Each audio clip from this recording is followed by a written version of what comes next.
The last few weeks, I have been making a lot of videos and doing a lot of reading about men's issues in their 30s. And there's one thing that I've noticed which is kind of shocking and kind of saddening in a way, and that is that men are very hard on themselves. There's a ton of men making comments on my videos and on the different forums and things I've been reading where they're saying, I'm an abject failure, there's no hope, there's no use in life, I'm just stuck where I am, there's nothing I can do.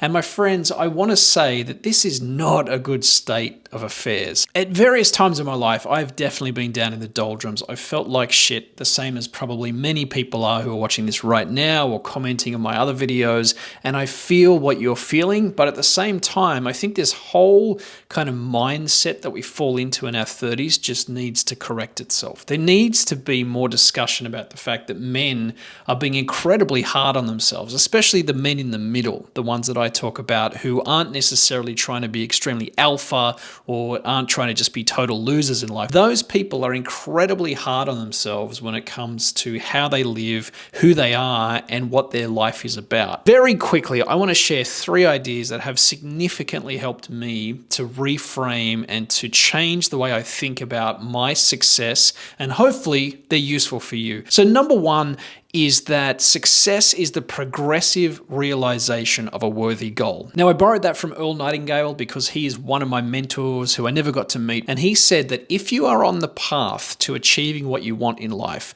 you are already a success. So whether or not you have achieved the amount of money you want, you've met the right partner, you've reached the optimum level of health, or whatever it is you're trying to achieve, if you are actively pursuing it, if you're making steps towards it, even if you're failing, you are a success. If you are legitimately trying to become a better person in your life in some way, then you are a success. There's no need to count the number of dollars in your bank account or look how many women you've slept with or to try to find other ways to impress people. The fact is, success is the progressive realization of a worthy goal, and you're on the path to it, so you are a success. Number 2 is to stop listening to people who you don't know. And this is crazy because you're watching this on the internet and you don't really know me, so I'm going to say stop listening to me as well and start listening to yourself. The more you listen to other people's opinions, the more miserable you will become. The very best people in the world have an internal locus of control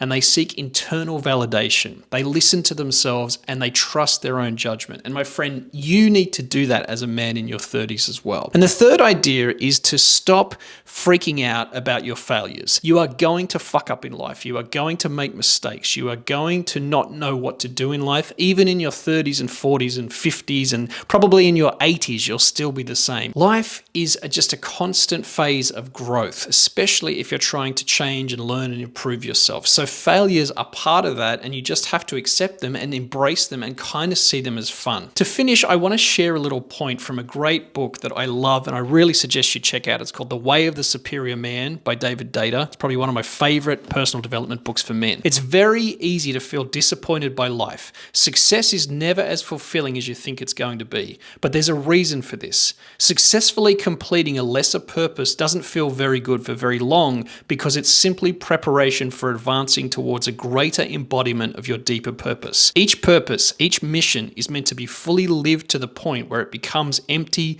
boring, and useless.